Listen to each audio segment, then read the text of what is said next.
Hello and welcome to Roguelike Radio, the procedurally generated podcast where all of the participants eventually die. This episode we are talking about randomness, and talking today we have myself and Mark Johnson. Hello Mark. Hello Darren. So, randomness is quite core to the genre of roguelikes. It's something that roguelikes are pretty much known for. It's often, for some people, the defining trait of roguelikes, this randomness in the generation of content.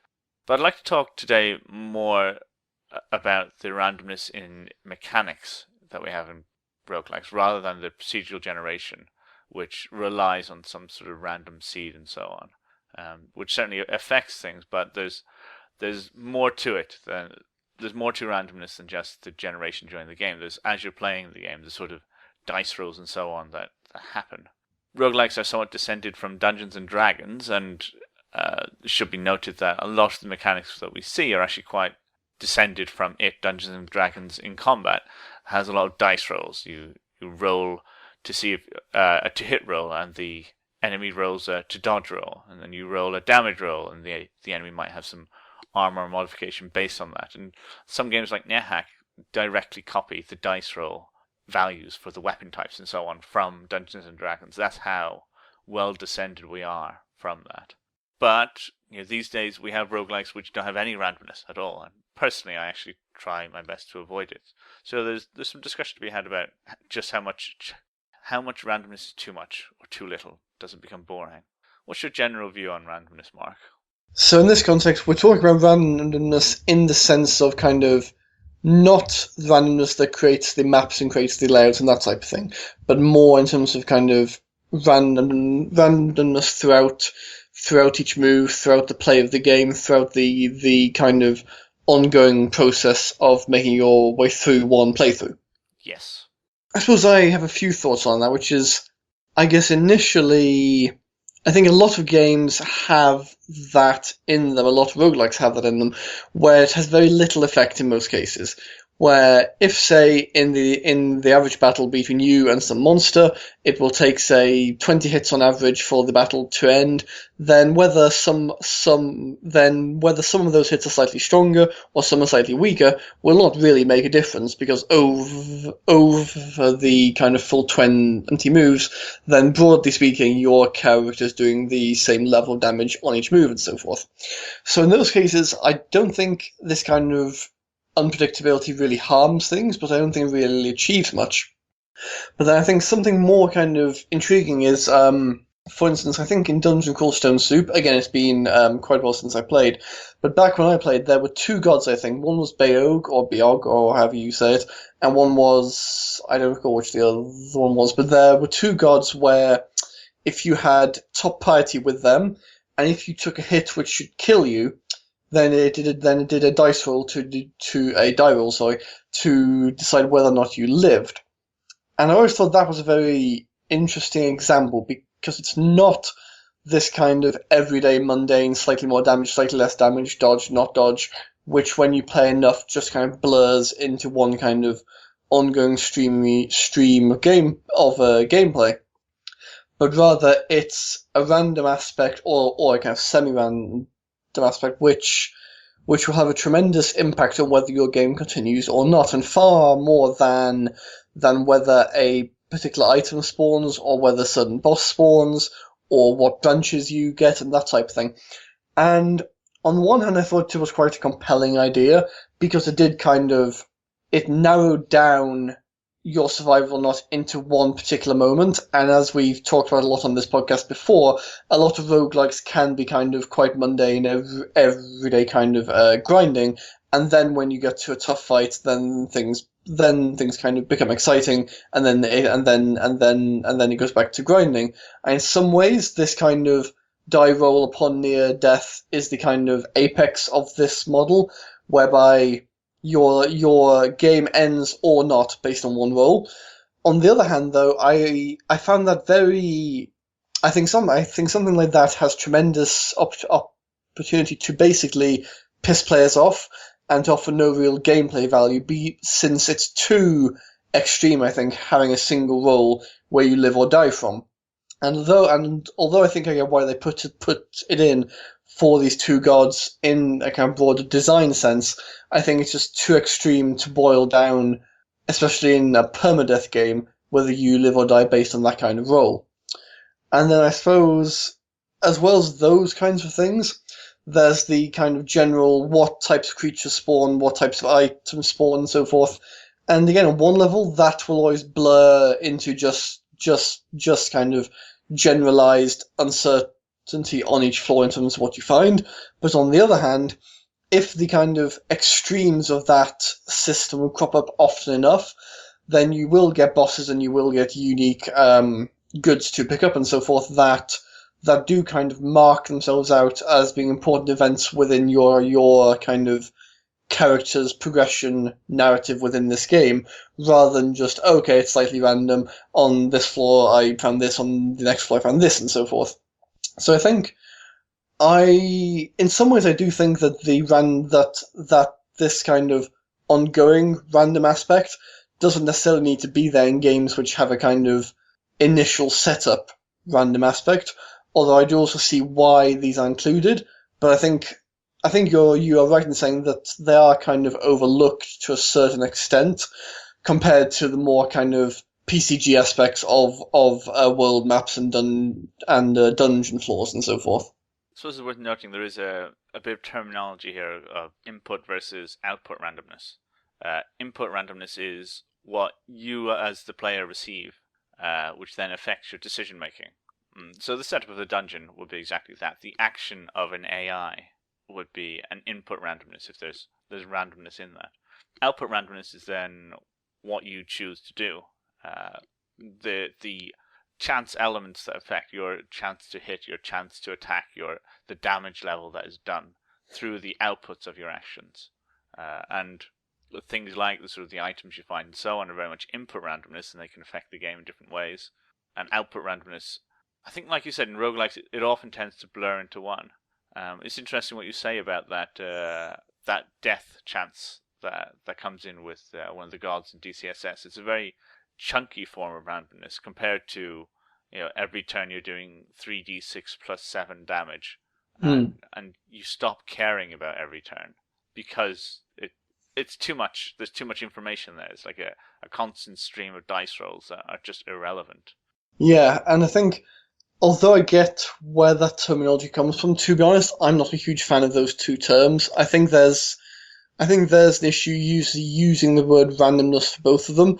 I prefer to use luck to mean the output, or rather to use the output in the way that you just said it, and to use randomness to mean the setup, because I think luck, although words like chance and randomness and luck are clearly very, very closely linked, I think luck has a certain sense of a lack of player agency to it.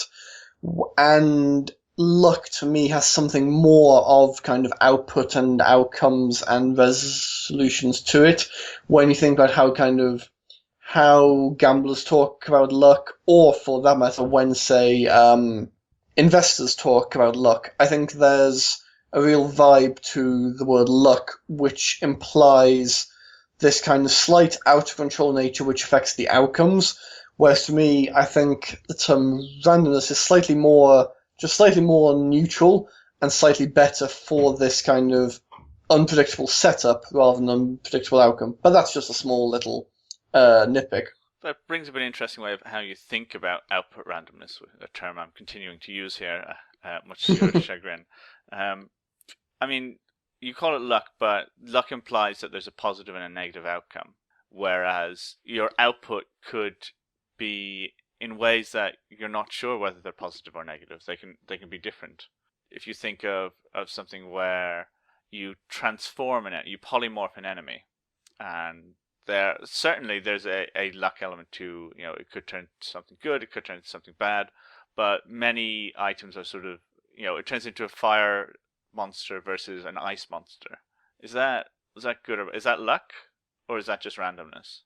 I also think there's importantly, the player will have some agency in what action they do, and they will have to consider the randomness that is inherent to the actions that they do. I mean, a typical thing is, you have one weapon that does 1d20 damage, and another weapon that does 3d6 damage. Now, the average damage for each is the same, but the spread is very different. And it could be, for instance, that you're fighting against an enemy that has very high armor, and that in the system, the armor gets subtracted from the damage dealt. And therefore, well, let's say instead of 3d6, it's actually a straight 10.5 damage that it does. You've got a weapon that does exactly 10.5 damage versus a weapon that does somewhere between 1 and 20 damage. This enemy will never die if you keep hitting it with the exact 10.5 weapon. But if you use the 1d20 weapon, roughly say half your hits are going to do some damage to it, whilst your other half do nothing. So there's choices around the randomness in your output. So it can become a gameplay element of thinking through how the mechanics work with the randomness and what items to use. Yes, agreed. Well, I do get what you're saying about luck. I'm just thinking, for instance, poker has no output randomness, right? It's all input randomness. Yes.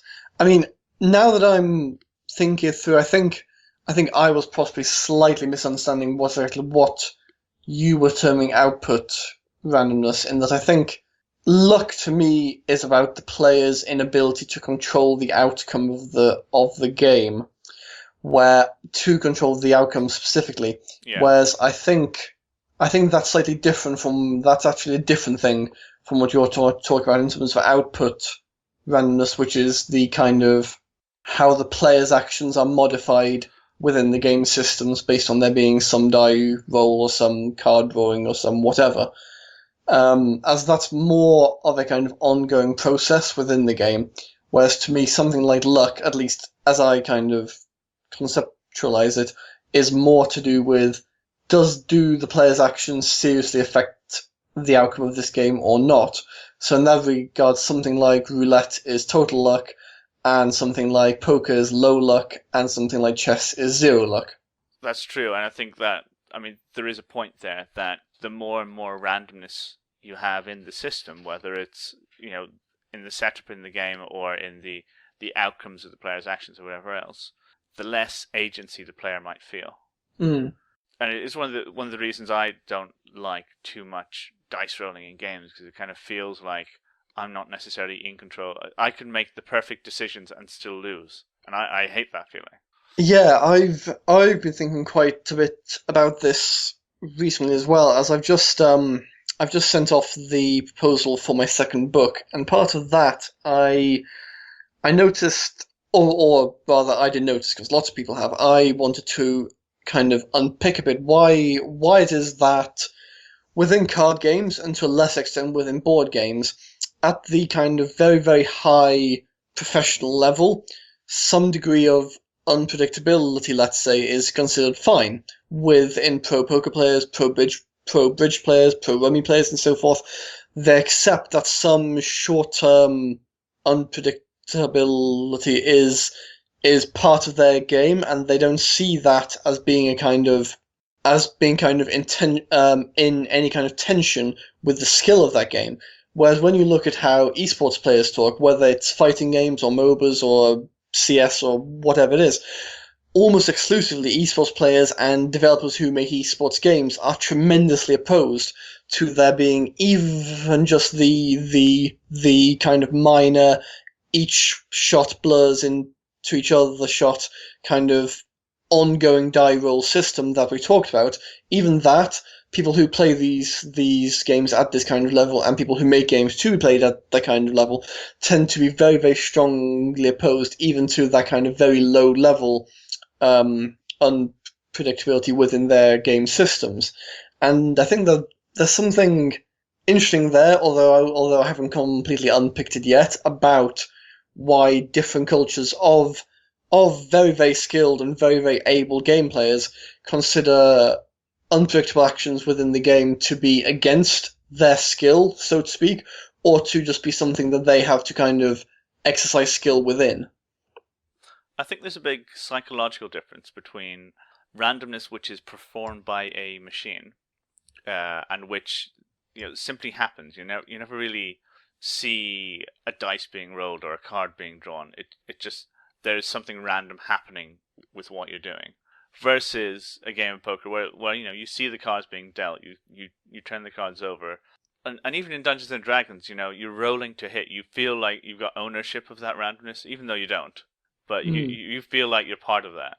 I also think with card games, there is a different form of randomness there, which is the dealing of cards, and there's only so many cards in the deck, and there's it's a more controlled randomness than dice rolling. Yeah, knowing the kind of full set of elements within the random system before that system gets randomized definitely makes a big difference. And poker is an interesting one in that randomness ends up part of the game, part of your choices. You're aware of what cards are in your hand and what cards are in the middle of the table, and then you're kind of stacking up, chances in your head in a little way. As far as I'm aware, this is what poker players do, right? It is. Okay. So there's an interesting thing when the randomness becomes part of the gameplay. Actually, the chances that are going on, and you don't get that much in roguelikes. Because it all your decisions end up just all invisible. Partly because you're making decisions so often, you're never stopping to consider the random effects because it's just too much to stop and consider. It'd be really interesting to see a roguelike that did actually play with poker-style chance mechanics, whereby you're actually having to think about it. And it couldn't happen every fight. It maybe only be against boss fights. It only maybe if it was happening with every fight, it would have to be too small of effect to care with regular monsters, but big enough that you care against, I don't know. Or maybe it's something to do with how levels are generated, etc. Yeah, it's an interesting point. I mean, immediately off the top of my head, it feels like the reason people don't give that much thought towards what might come in the future is simply, like you said, because there's just too many options. There's just too many items that could crop up on the next floor. There's too many layouts that floor might have, and so forth.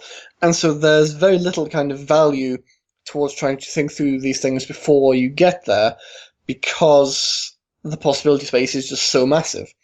Whereas in poker, there's only, depending on what type of poker it is and how many cards you can see, there's only 50, 45, 40 cards that could come next, and you can know what the odds of each kind of class of card that could come are.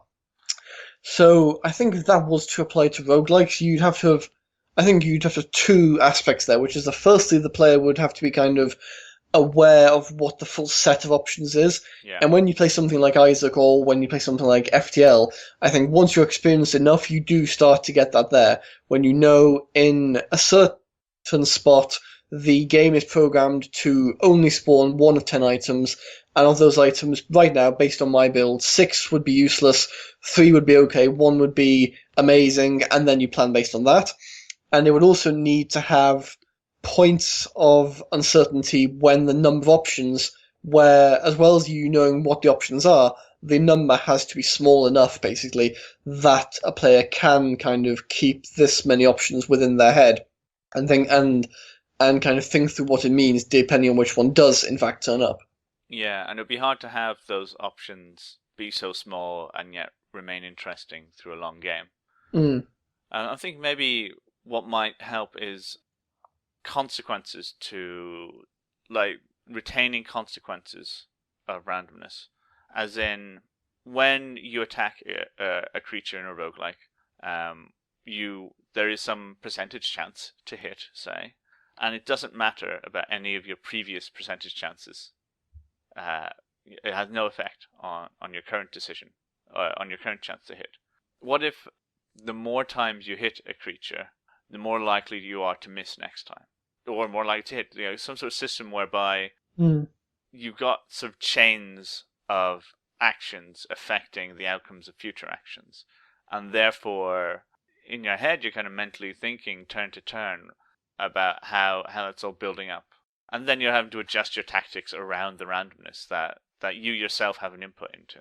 On a kind of macro level, I suppose I've always felt that games like Civ do that quite well, in that if you took the exact same set of players who played as the same nations and had two different maps, the entire game would just play out completely fresh each time, clearly. And that kind of thing, to me, I think in games like Civ, we do sometimes almost look at the map as being kind of only this kind of backdrop to play, rather than this thing which will inevitably shape every single turn, and where every single turn having been shaped by that map will then in some sense shape future turns. So I think particularly games where the area of play changes and where the area of play affects things substantially, in that I'd say one map versus another map in something like Civilization has a far greater effect than one dungeon level on floor 10 of NetHack versus another dungeon level on floor 10 of NetHack, as those two levels will be basically the same, broadly speaking. Whereas two maps in a game like Civ can be so wildly different that they will sort of inevitably set up quite a long chain, I think, of differences as the game goes on. Of course, there's alternatives to having randomness at all. I make quite a lot of roguelikes which don't have randomness. Some of the bigger roguelikes, like Tales of Magiel, actually are very low on the randomness scale. Tales of Magiel doesn't tend to have rolls for damage. For instance, damage tends to be a flat result of your statistics, and it changes the gameplay a bit in that you are able to more accurately know what you're going to kill, what the outcomes will be, and plan more turns ahead based on that. The more randomness you have, the less planning you can do, because you don't know the outcomes 3 turns ahead. You don't know if the creature you're fighting will be dead in 3 turns or not, or other aspects of the whatever's going on. Which is one of the reasons why I find too much randomness distasteful, because it gets in the way of what I feel is really important in roguelikes, which is interesting tactical combat. Mm. And a particular bugbear of mine is that a lot of games have a chance to hit, and I have very rarely seen a chance to hit system in a roguelike that isn't insanely complicated. If you look up the formula for how Brogue or Adom or Tales of Magiel, for that matter, decides whether you hit or you miss, it is some ludicrous formula, like really ludicrous. So ludicrous that you are never, ever, ever going to calculate or really think about it much during play. You'll just have a vague idea that certain extreme enemies are hard to hit and that certain weapons tend to miss a lot. But anything in the middle, anything kind of, middle ground, you just haven't a clue about, because it's so impossible to differentiate between, this or that, because it's got these strange logarithmic scale things with complicated graph results that the hit rolls are based on. So the randomness is there, doesn't add any player decision making. It just it feels like it's just been decided by the creator that there's a certain Gaussian distribution of what hits you should have, and that ultimately around 5% of the time you should be missing, and 5% of the time you should be getting critical hits, and everything else in the middle is just a hit, and there's very little variation to that. And it seems like these formulas are kind of manipulated to have this sort of thing, which now I'm saying it out loud and thinking, what is the actual value to that? Is it good to have this idea that that there's always a chance to miss, and there's always a chance to do a really powerful attack? Does it help to keep monotonous battles interesting, or does it just get frustrating? I think there's kind of 2 issues here, to me. I think the first one is something we've talked about on the podcast before, about this kind of gap between what the player sees and what takes place under the hood, and to what extent does it matter if you could have a super complex system which creates a certain player experience, and quite a simpler system which creates the same one. Do you need the more complex one, even if it brings in 1,000 more factors? And broadly speaking, I would say no to that. And I think what you said about the kind of opacity of lots of these how do you hit, how do you do damage systems is quite a good example of that, because even in the roguelikes I've played a lot, and even in the roguelikes that I've won a lot, I have no idea how damage is calculated in NetHack or in DCSS. I haven't the foggiest clue. I just know if my character is better and my weapon is better, I do more. Fantastic, great. And I'm not sure my experience, even as not a top level, but a winning level player, I'm not sure my experience would be changed in the slightest bit if the formula was truly simplified almost kind of, if you simplified it into a formula which is just a surface level reflection of what I perceive, where you just say multiply your strength by your weapon's damage or something. I don't think that would make any difference to the experiences of 99.99999% of players playing these games.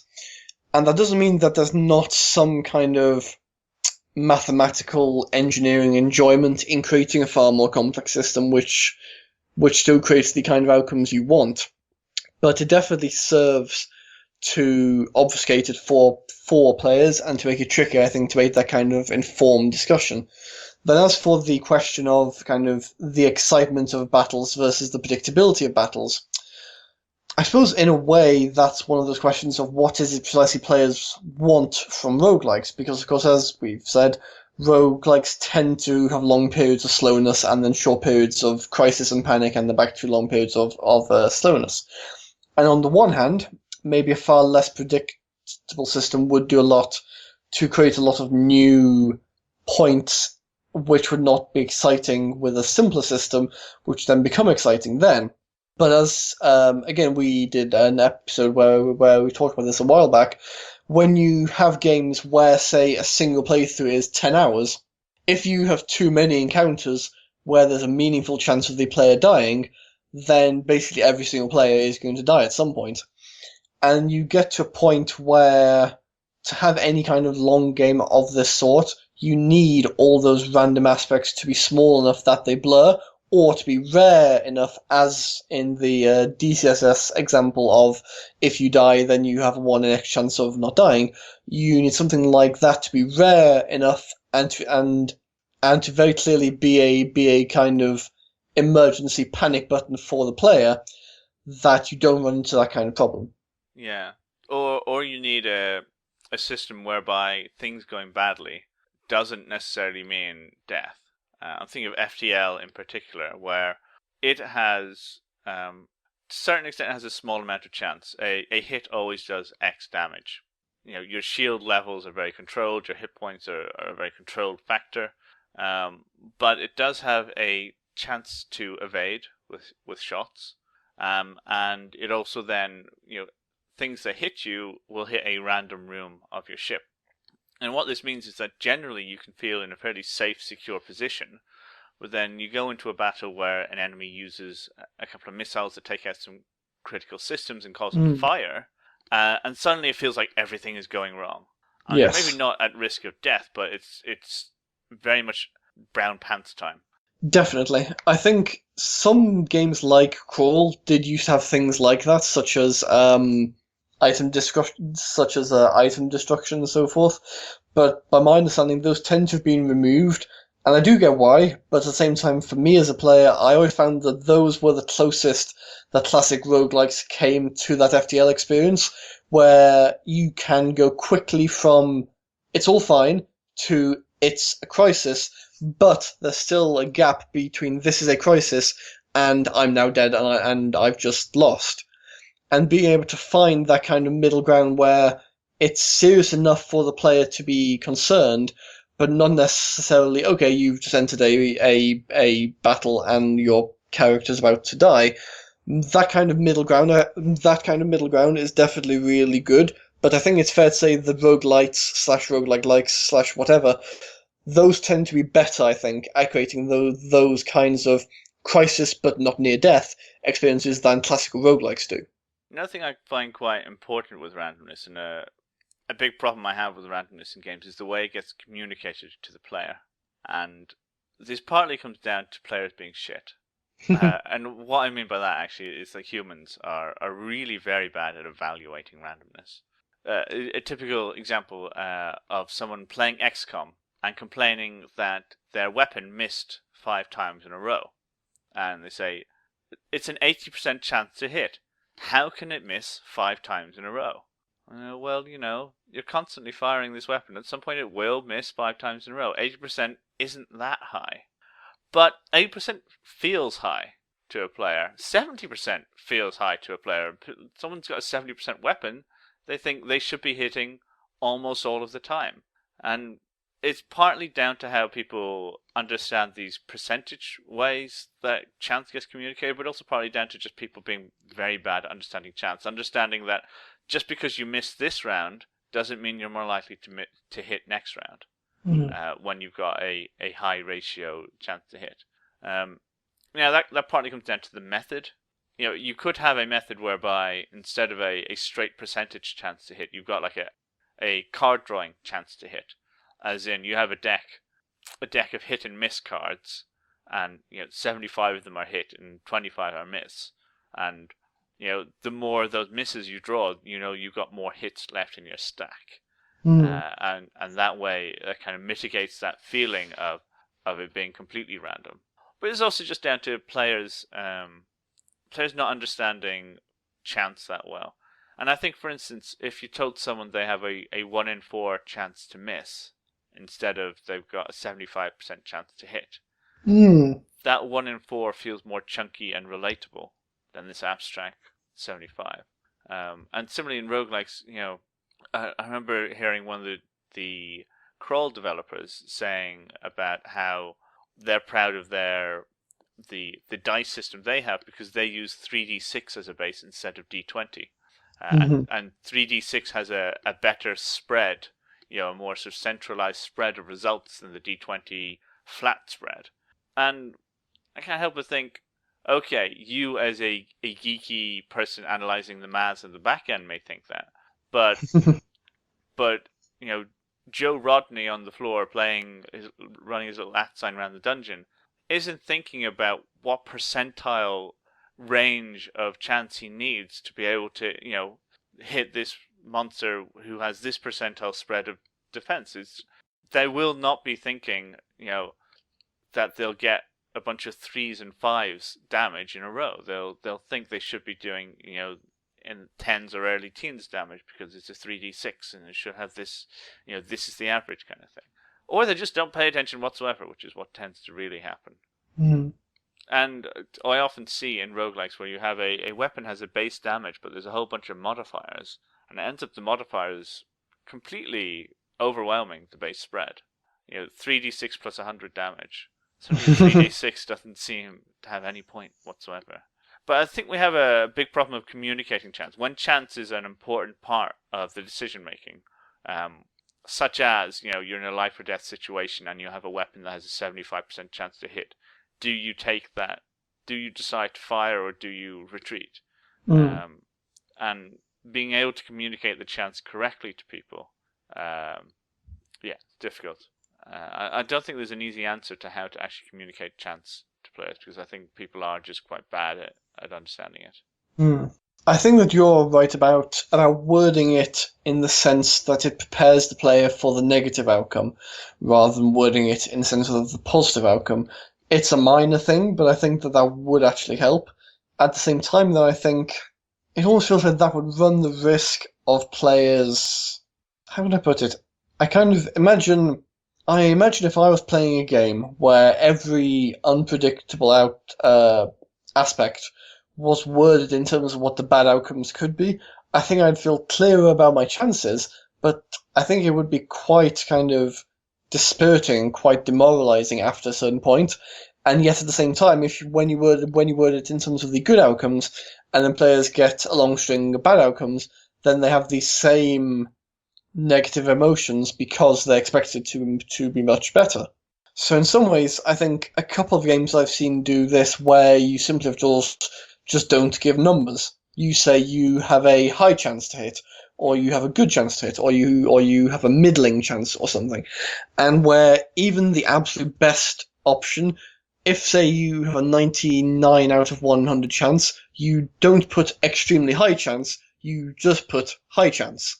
So that when it normally hits, or rather, because if you just put high rather than extremely high, in both cases, players will expect it to hit basically every time, and players won't spot the difference between a 95 out of 100 and a 99 out of 100. But by typing in high rather than extremely high, it slightly, I think, would set you up would set you up slightly more for that 1 in 100 failure rather than extremely high.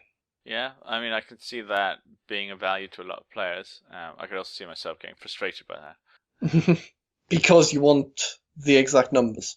Well, if you end up making decisions between two high weapons and one's actually, 5% better than the other, that's true. I'd like to know that. But maybe, if the game is, maybe this is more a case of when there's, when it's telling you, there's a monster and it's comparing your current stats with its current stats, and there's so much variation in it that, one level it could be 93%, the other 97%. And it's just telling you high because it's much easier to communicate in a simple term like that. A bit like a lot of games will tell you, will not give you an exact HP rating of how many hit points an enemy has left. It'll just say, high, low, critically low kind of thing, or something like that. Yeah. Well, yeah, I can see the value in that. But I also think that in terms of what you're saying about the dispiriting nature of being told the chances of failure all the time, I think that would make people better roguelike players. I don't disagree. I myself am very cautious when playing. In fact, any game that has a significant amount of randomness, I will do my best to mitigate the randomness, and I will find that to be essentially a part of the gameplay is to mitigate the randomness. If there's a chance of bad things happening, I want to find ways to boycott that chance altogether. FTL, for instance, missiles are a bloody nuisance. So a defense drone is a really vital thing for me playing FTL, and I'll prioritize getting a defense drone because it just cuts out the chance almost entirely of getting hit with a missile. I would much rather that than have a 95% evade rate. Interesting. What you just said now really strikes me in comparison to how, again, to slightly go back to something I said previously, to compare what you just said to how people who play games with unpredictability as their income think about it. Because I know that poker players, for instance, don't think about, I need to mitigate the randomness in this game. It's more to do with, I need to always be in a position that when the cards fall my way, I can make the most out of it. So that in the long term, when the cards sometimes fall my way and sometimes don't, when they do fall my way, I'm in the best position. Which is slightly more to do with, it's more to do with maximizing wins, whereas what you've just described is maybe more to do with minimizing losses. And that's possibly something which is more appropriate within a roguelike context when you have such a long chain of things which have to go right for 1 hour, 2 hours, 10 hours, 20 hours in order to win the game. Whereas within one kind of discrete hand of poker, there are so few decisions, at least by comparison, that I think the inclination towards maximizing value is stronger.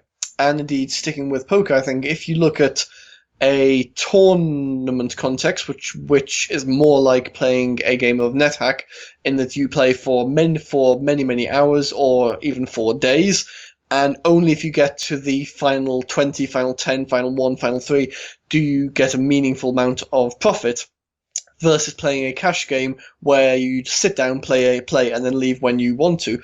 Broadly speaking, cash game players always push towards trying to maximize any edge they think they have, whereas tournament players play much more like you've described in roguelikes, because survival is important as well as maximizing value. A lot of players will play to maximize survival over value, and there have been a lot of very intriguing kind of game theory discussions about where the balance between maximizing value and minimizing risk within tournament play should be, and no one's really sure, and people play their own kind of play styles. But I think I think the real difference comes from how many events do you have to chain together to get the outcome you want, and the higher that number is, the more inclined you will always be towards the low risk versus high profit playstyle, I think. Yeah, and thinking about it, actually, when I play for score in roguelikes, and there's certain games like ADOM speedruns, for instance, Yeah. or 868 Hack, which is a much shorter game. Yeah. I actually specifically take the huge risk-reward options. So ADOM speedruns, I got one of the highest scores ever made in ADOM. That took a lot of attempts at a very difficult way of playing the game, which involved all sorts of chance and all sorts of failure, many, many, many failures, before I managed to get a successful run of that. All by going for these extreme edge cases where there's only, say, a 1% chance of X, Y, and Z happening in the right order, but play enough times and try enough times and you will get that 1% chance. So it's a very different playstyle to my normal roguelike playstyle, which is to play it safe all the time. Yeah. But then I'm just thinking, but then comparing that to, say, board games where it's a competitive thing against other players, I will still, in those situations, even though they tend to be points-based, try my best to mitigate the randomness, because it is very frustrating when a game has dice rolls and you roll the dice and you find that you really can't do anything you want to do based on the dice rolls. So I'm thinking, as an example, there's a game called Castles of Burgundy, where every turn you're rolling dice and you're having to do things with those dice values, but you can get different modifiers in the game that let you modify those dice rolls freely. And that lets you then mitigate that randomness because you have a higher spread of scores at your disposal. Or Settlers of Catan. Settlers of Catan, you settle different areas, and when a dice roll for an area comes up and you're adjacent to it, you get a reward. And there's a certain merit in that game. Well, let me say that it's a 2d6 dice roll, so 6 and 7 are kind of like the best. Or is it 7 is literally the best? 6, 7, 8 are like the best scores to have because they come up most often. But it can be very nice to make sure you have some 4, 5, 7, 8s as well, so that even if those numbers do come up, technically less frequently, you have enough of a spread of results that you're never in a situation of disappointment because a dice roll you didn't like came up. And that's a similar thing with how I play cautiously at roguelikes, in that I'm avoiding something that'll disappoint me, something that'll make me feel crap. And I'm thinking again, item destruction does exist in some roguelikes, and in ADOM, rather than risk the item destruction, I will find the methods that help protect my equipment so that it doesn't become an issue. Because even though it might only have a very small chance of actually affecting me in a horribly negative way, those times when it does make you feel awful, being the victim of the 1% critical failure, whatever thing, is terrible. And you just don't want to have that happen to you. No, definitely not. Another important area for chance is when it comes to rewards in roguelikes. And there is a general thing in gaming about having randomized rewards, and there's a certain danger to randomized rewards in games whereby you've got a sort of very replayable game, and it leads to, of course, the well-known Skinner box, where you're trying something until you get what you consider to be the good reward. Yeah. And you see this fueling addiction in things like games where you pay for crates and there's a random thing in the crate kind of thing. And roguelikes do have random rewards in that you tend to have item drops by enemies. These tend to be the main focus of random rewards. Things like experience gained tends to be a set thing rather than a random thing. But even the item drop thing tends to be fairly well constrained too, in that you tend to have types of items per monster and so on. I guess I haven't played a roguelike with a really bad, overly random reward system. I don't know if you can think of a good example. I suppose in some ways I think Isaac is a good example, because there's a kind of flat selection of items you can get, and that selection applies to pretty much every time you can get an item, it plucks an item out of the same massive set of items.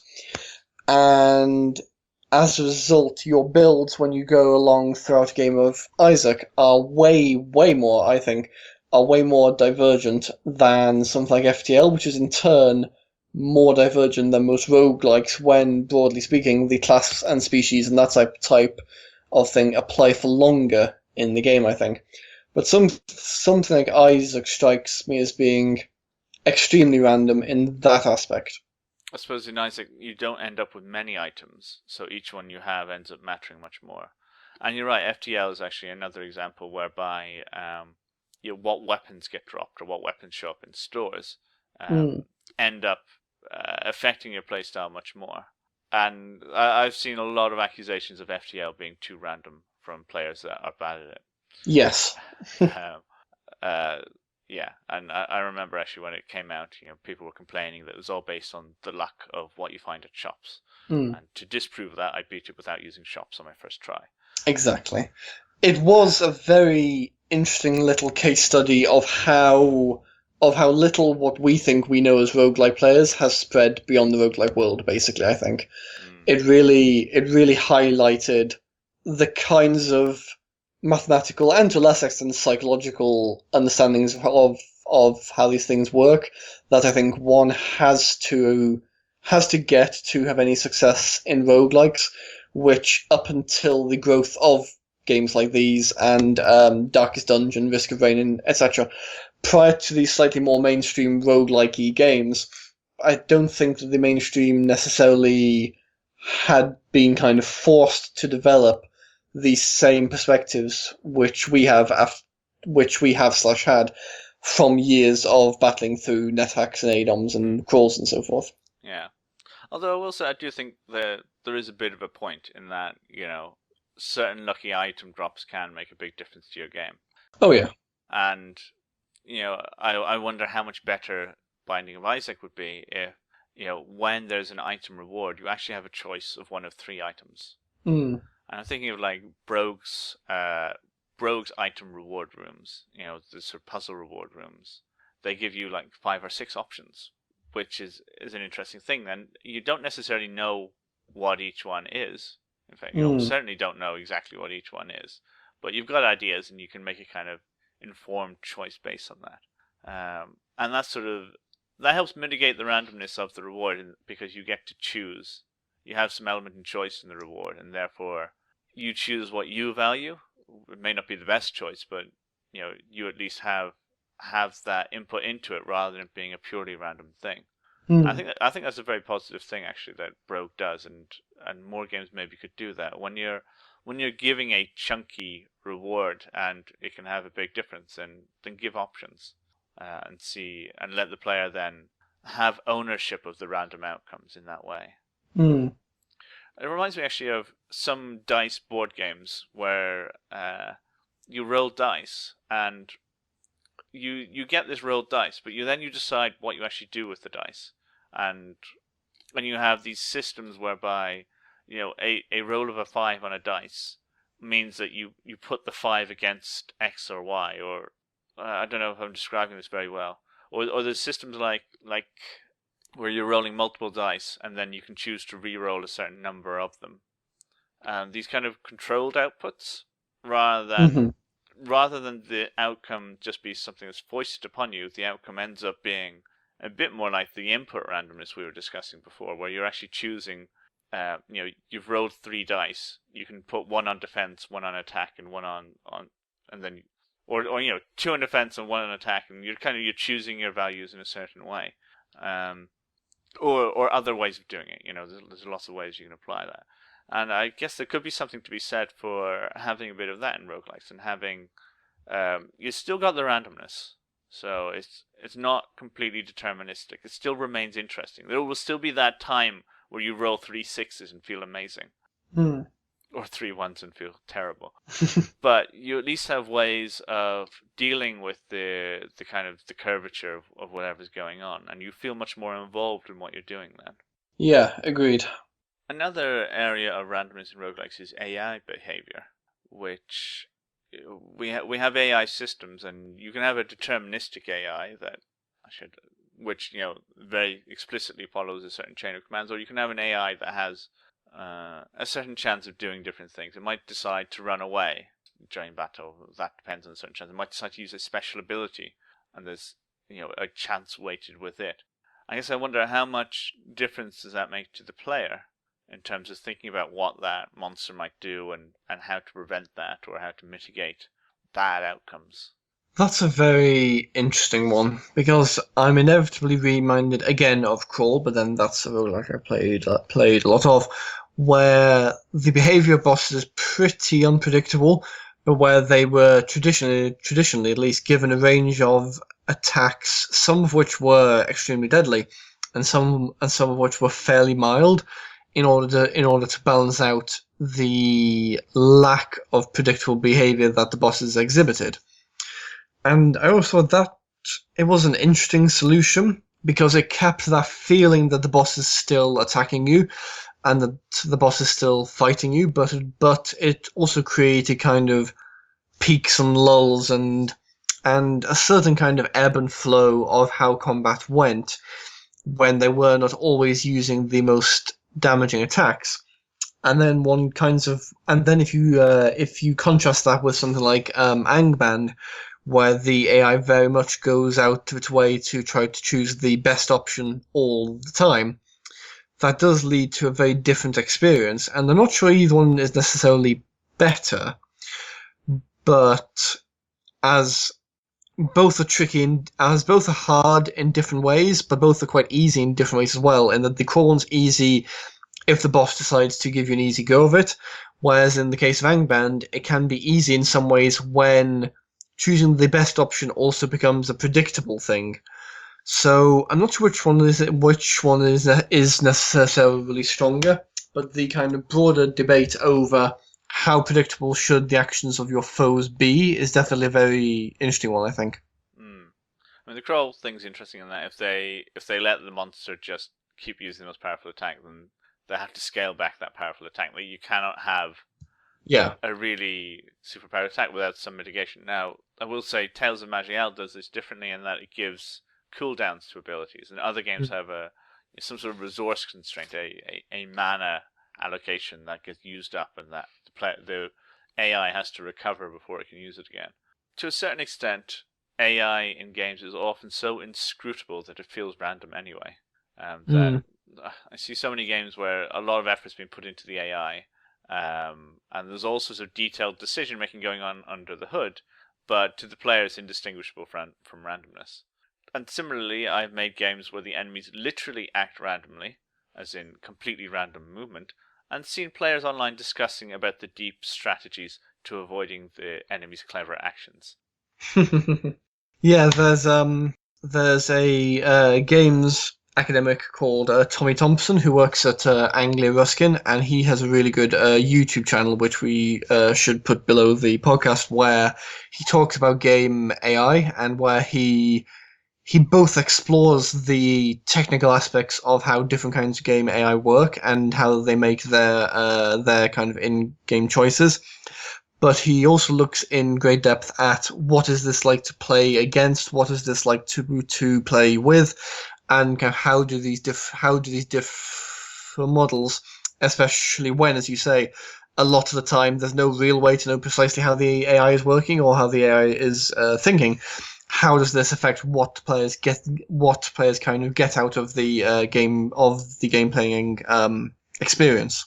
You could sort of signal to the player a bit about how the AI is thinking. You could even have a system whereby the AI tells you exactly what it's going to do next.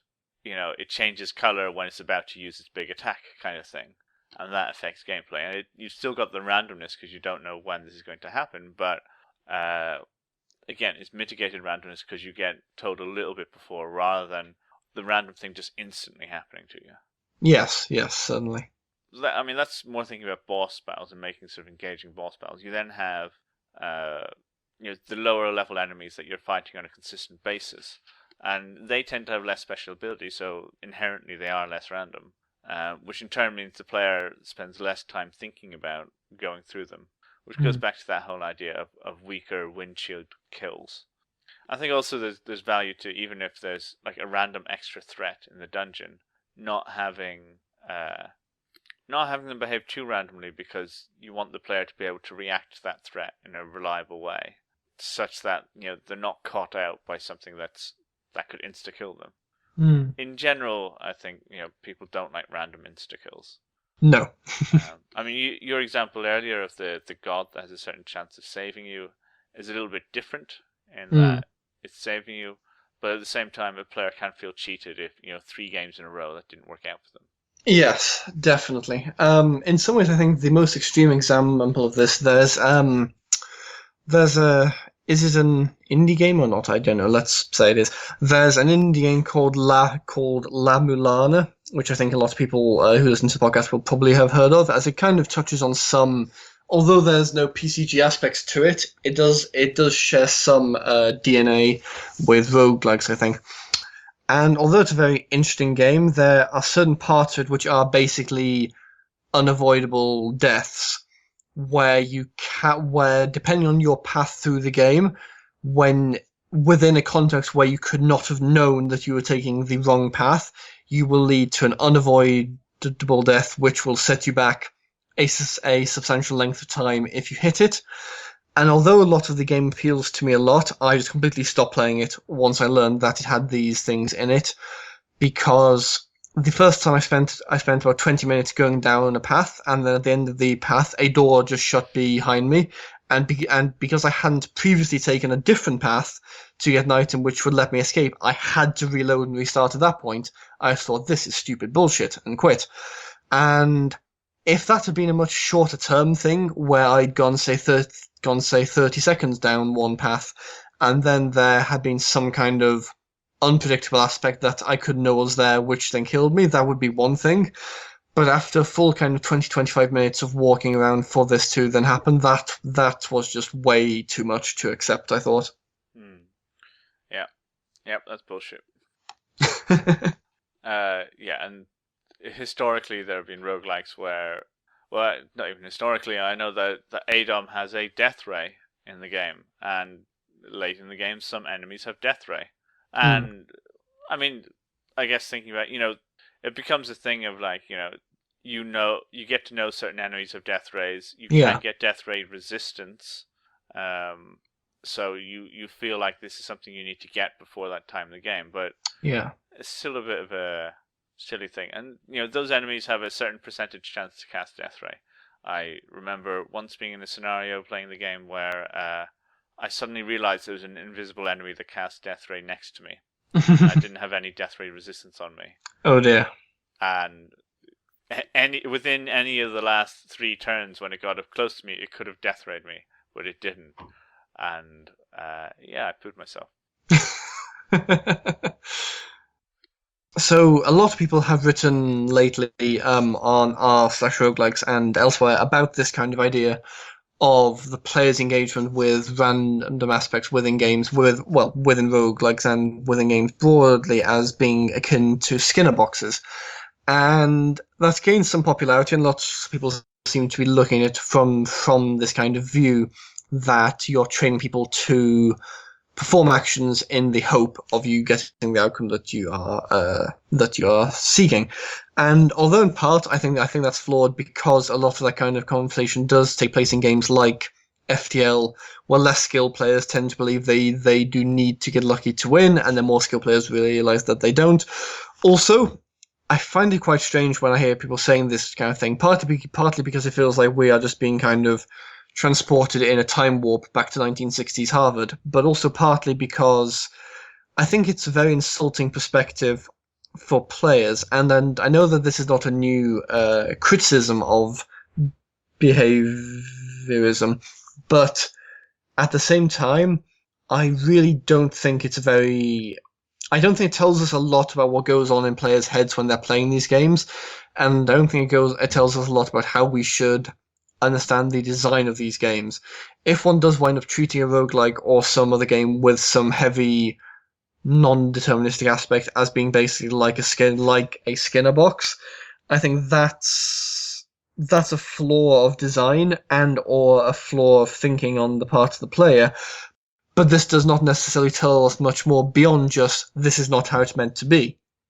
And I think it's become used as almost a kind of a buzzword to criticize unpredictability within games, and then when you unpick it a little bit more, and when you peel back the surface, I really don't think that there's that much depth to this kind of criticism, and you run the risk of this kind of endless regression of just saying everything in life is a skin in the box, which is kind of the same as saying everything in life is a game, which, I mean, for a certain definition, yeah, that's probably true.